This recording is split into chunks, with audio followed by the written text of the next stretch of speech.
So, again, this is outside the purview of the East Coast Economic Update. But what I want to discuss with you today, this is going to be sort of part two, but I'm going to refer to it as how will the UBI work? So, just a couple of things. I will be doing a video after this, just going over the labor statistics numbers and kind of touch on what I'm about to speak today. So this video does not go to, I don't know, 50 hours and college credits at this point. I will have listed below two videos, one of Milton Friedman from the Reich discussing universal basic income, I think back in the late 1980s. And then the other is going to be, I think I'll find something from the left. So the conversation you and I are going to have is from the academic middle. Hopefully, I'm going to try to do it as best I can.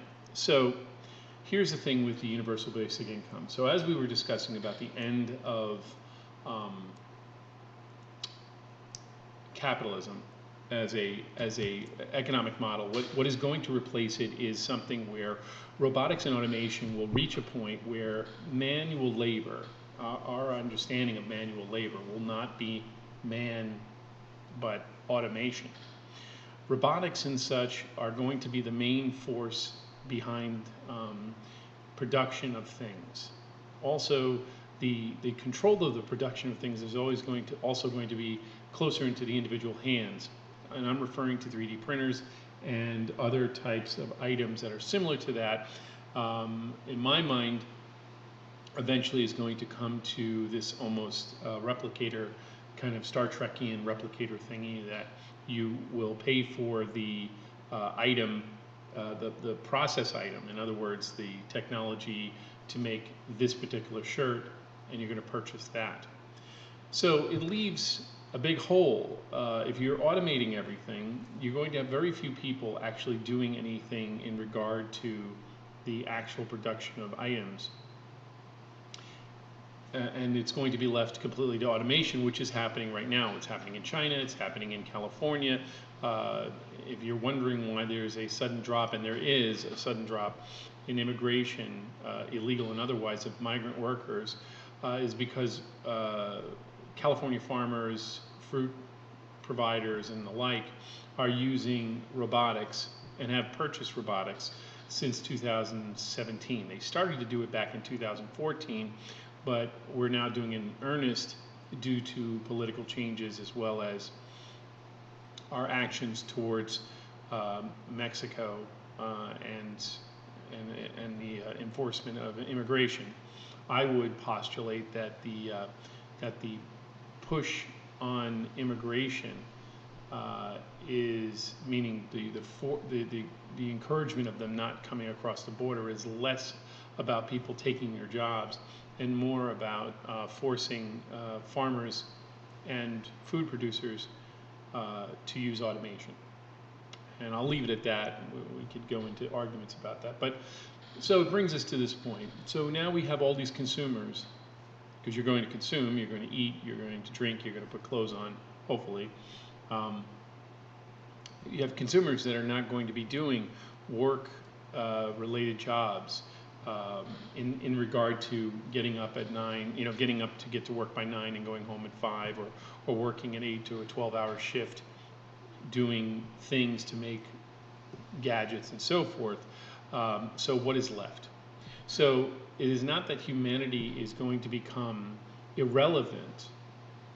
What will happen is that just as we have now with the internet and so forth, we have the time and the freedom to do creative things. We can decide, hey, I'm going to make handmade, man-made breads and sell them from a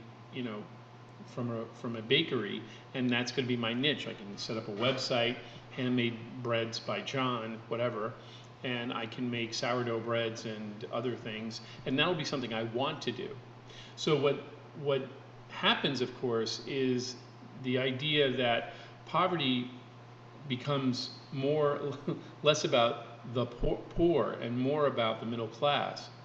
So what will happen is, or what should happen, and I agree, I agree with Milton Friedman on the aspects that government handouts is too complicated, and that it should be a baseline. So how does a universal basic income work? Well, it's very simple. I'm going to first tell you how the methodology works, and then I'm going to tell you how it could possibly be paid for.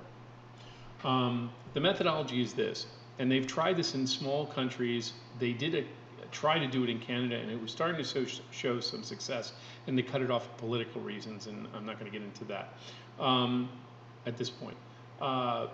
So how it works is that you give everybody a set income. You figure whatever the poverty rate or the poverty line is, and then you raise it up by, some economists say, by 132%. So in other words, if the poverty line, which is here in central New York, I'm going to use that as an example, is the poverty line per month is somewhere around $250 a month. That's the poverty line here in central New York, and I'm using an arbitrary number. So then what you would do basically, if we round it off, is that you would give everybody $1,000. Now, this is happening, of course, in Alaska. It's been happening in Alaska for at least 40 years.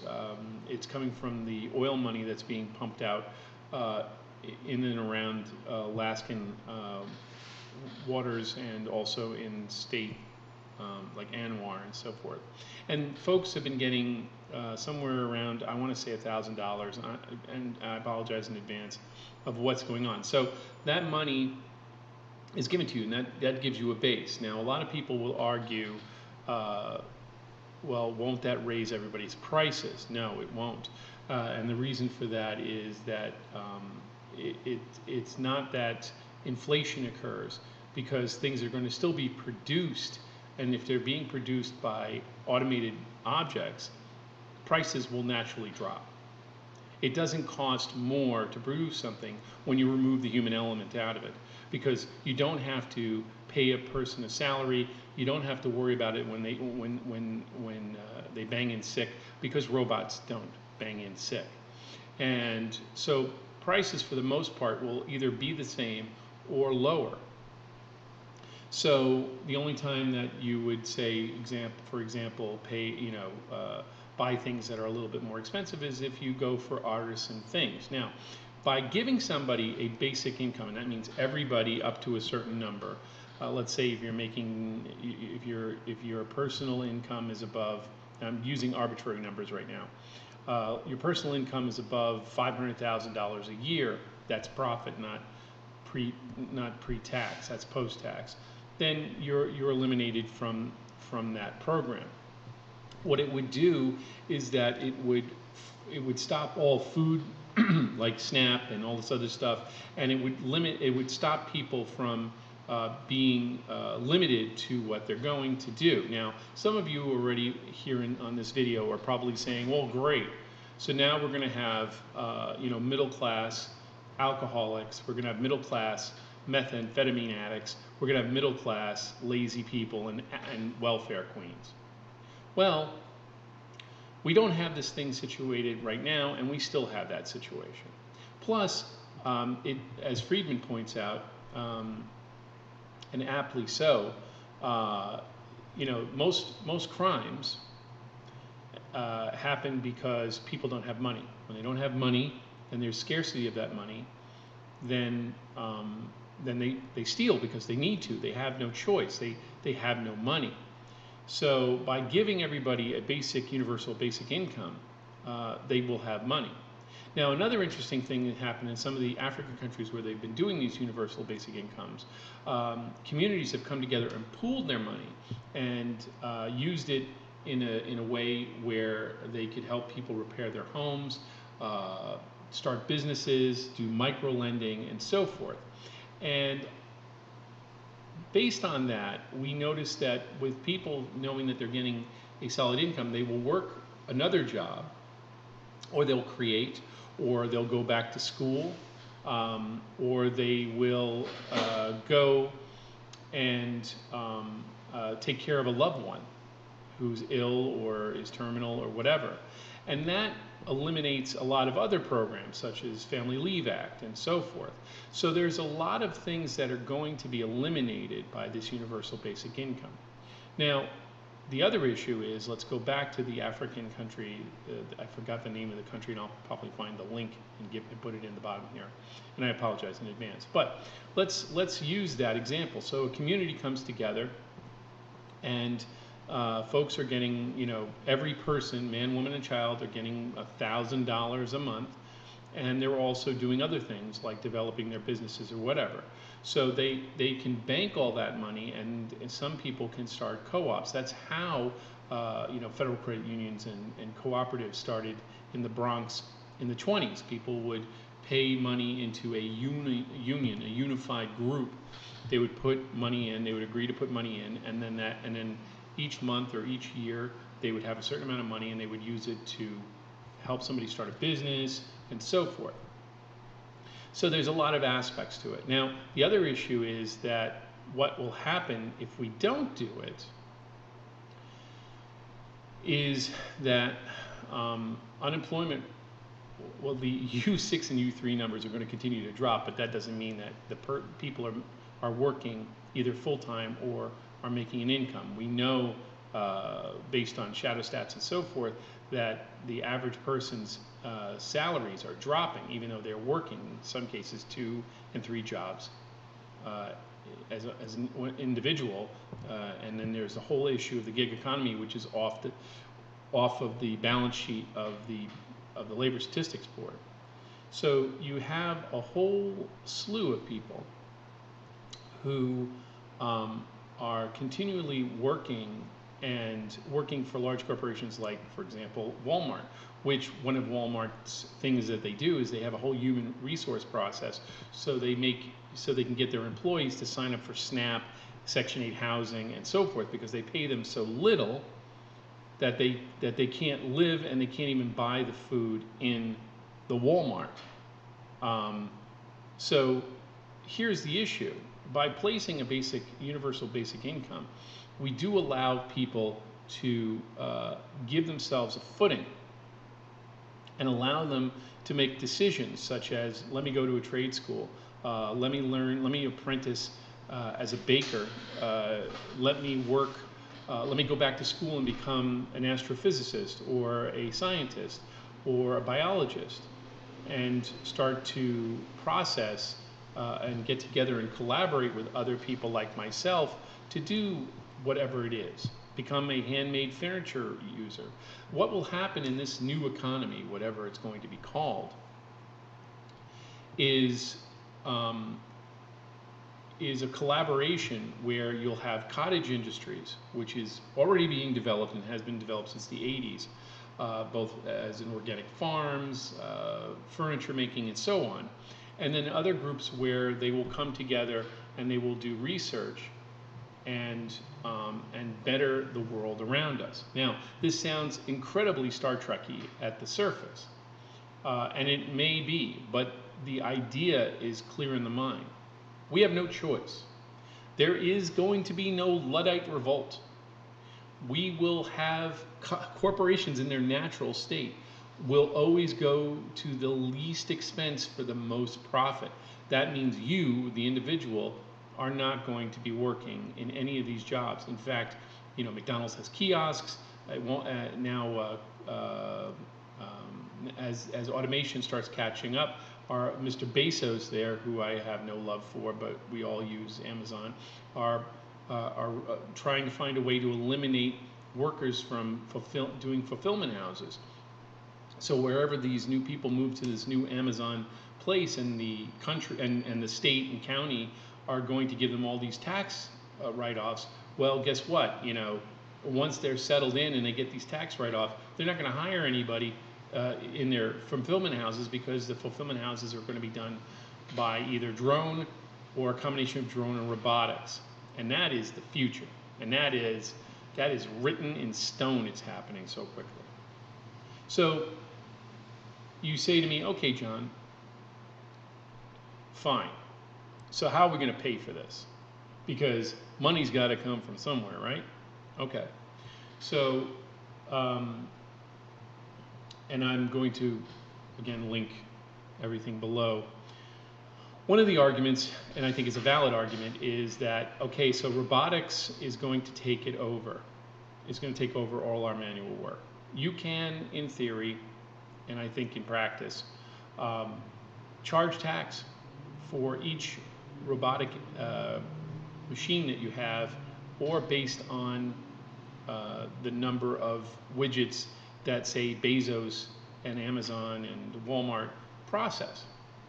So you could do that. You can also do a VAT tax, a valued added tax, in other words, a sales tax, and manage it that way.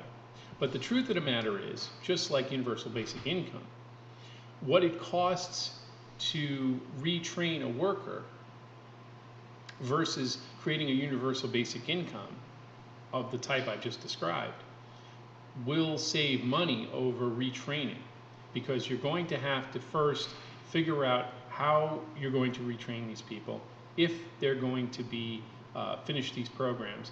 And the government is now running an organization that is going to be 5 steps behind the market. Now, the best way to do it is to give the individual the power to decide what he or she wants to do.